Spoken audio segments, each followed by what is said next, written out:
Okay, guys, it is Tuesday. Time for On the Clock and kind of a double show today. I was on WagerTalk today. We went rapid fire format with 4 different games.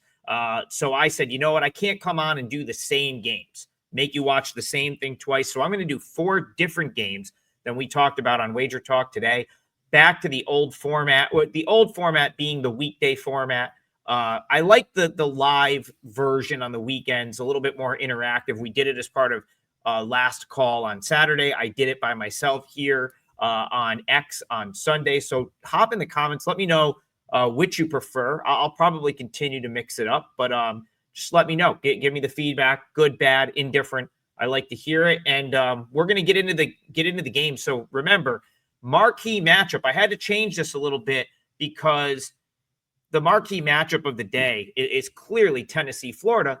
But I talked about that one on Wager Talk today. So I'm going to use, as we get the timer set here, I'm going to use Michigan, UCLA as the marquee matchup, but we will talk Florida, and I'll explain why in a second. So, really, when I look at this game, for me, like Michigan is the type of team that I'm high on long term because I believe in what Dusty May is doing there, and I really like the pieces he has. But the turnover issues, the turnovers are still an issue, and I'm not going to back Michigan against elite defensive teams that can force turnovers. And that's what UCLA is. By my metrics, I have UCLA as a top 5 defensive team, and we've got Michigan turning the ball over at an alarming rate, 346 nationally in turnover rate. That just isn't going to fly against UCLA. Now, not only is the UCLA defense good enough to force turnovers, but they're also good enough to take them down the other end and score. And that's why this is just an awful matchup for Michigan. You have a UCLA team that wants to play slow, but I'm going to clarify that. UCLA wants you to play slow. UCLA wants you to run half-court offense against them because they're that good defensively. And all Michigan does is run pick and roll, which is going to play right into the hands of what UCLA is really good at defending. So I think if UCLA can force turnovers, they're going to be able to get out and convert those turnovers into points on the other end. I think this sets up as a very nice matchup for UCLA. Keep your eye on Eric Daly. He missed the Nebraska game. If he plays, I think UCLA is a good bet here, -2.5. And I'm going to go right into parlay of the day so we can talk Florida. So going to throw 90 seconds back onto the clock. Parlay of the day.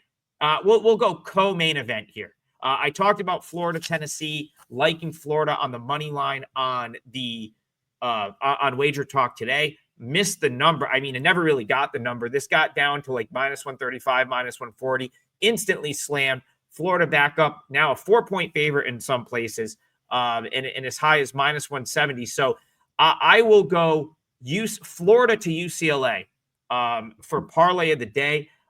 As I was rushing to scramble to get new games ready for this show, I didn't run the price on it, but they're both like, you're looking at like a couple of 3-point favorites. So, you're definitely looking at plus money on that parlay. So we'll look at UCLA straight -2.5 for the marquee matchup pick. I also think if you could get Florida in game, they're worth a straight bet as well. I think Florida has the offense to counter Tennessee's defense.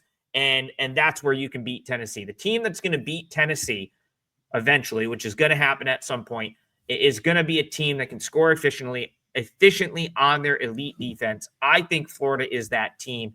And even though I have no interest in laying 4, that's an outrageous number to have to lay against Tennessee. I do think Florida wins this game. So for parlay of the day, let's go UCLA, Florida, moneyline parlay. It's definitely plus money. And I think, like I said, you're going to know the outcome of the Florida game first. So if you get through Florida, maybe you don't even have to bet UCLA against the spread. All right, total of the day. I said I wasn't going to duplicate games, and I lied. I am going to duplicate one of the games I talked about on Wager Talk today, but I'm not going to duplicate the angle. So we talked Georgia, Kentucky spread on Wager Talk today. I'm going to throw 90 seconds on the clock and talk Georgia, Kentucky total. And the total of the day will be the under in Georgia, Kentucky. And the reason for that is the personnel sort of unknowns on each of these teams. So Deshaun Montgomery, I think I don't know if he left Georgia's most recent game or just he didn't play his usual minutes. This is, in my opinion, one of Georgia's better players, one of their better scorers. He missed the first portion of the season. He's been back for a couple of games, but I'll be interested to see his status tonight. I also think Kentucky may have some guys out. Kobe Brea, I heard, is battling illness. He may be out. And it kind of goes, you always have to be wary of someone missing a game with illness because these guys spend so much time together in close quarters. You have to wonder how many other people are sick. How many other people are sick that could be a late scratch? How many other guys on the team are sick that are going to play through it?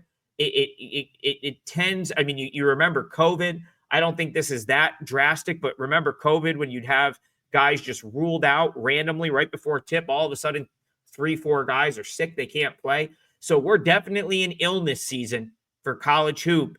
And anytime I hear someone might be sick, I kind of want to be on the other side. So I talked about Georgia on WagerTalk today. I will take the under in Kentucky and Georgia for our total of the day.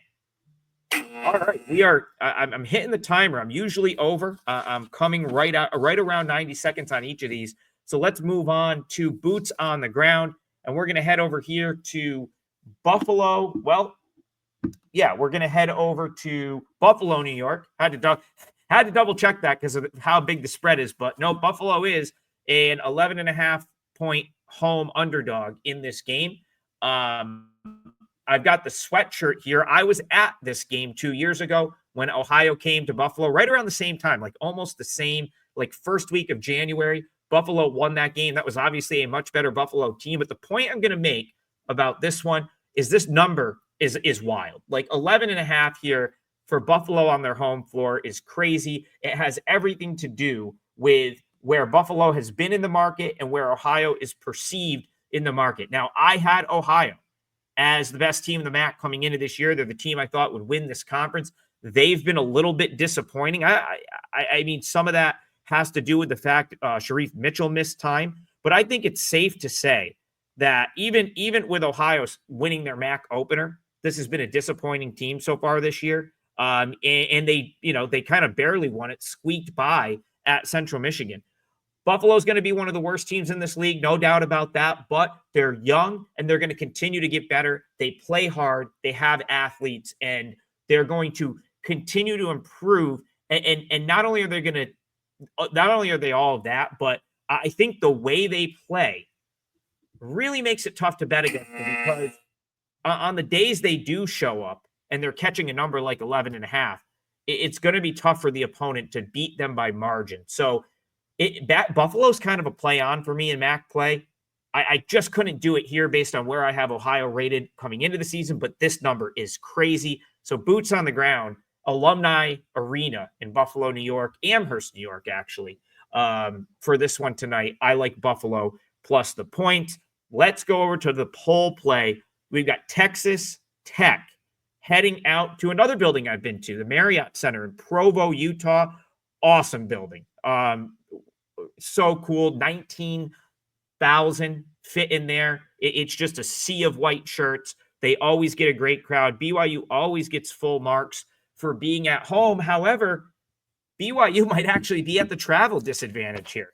Texas Tech was down the road about an hour away in Salt Lake City this weekend. So they really didn't have to travel to Provo here. They've basically been in town for a few days, whereas BYU had to travel back to Provo from Houston. So interesting, maybe not the full edge that you would normally give BYU for like, having someone have to come to travel to Provo, play in altitude. I don't know if that's enough to get me on Texas Tech, but all signs are kind of pointing toward Texas Tech being a live underdog here, being undervalued as the underdog. They've recently got JT Toppin back. He's huge for that team. And this will now be his third game back. I always like when guys get announced back and come back from missing a few games. I think the sweet spot is like game 3, game 4.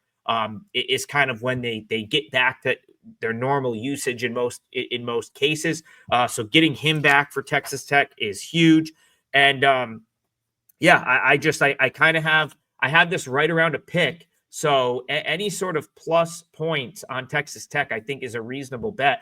I've just always been so pro BYU at home. But I do think we've gotten to the point in the last couple of years where the books really make you pay a premium for BYU playing on their home floor. I think they've done that here. So my lean in Texas Tech, BYU to wrap up the show today is Texas Tech plus the points. I do have one more bet. It is a 4% client best bet, and it's Tuesday at WagerTalk, which means all best bets are just $5. So head on over to WagerTalk.com, grab my 4% best bet in college basketball for just $5, and like and subscribe.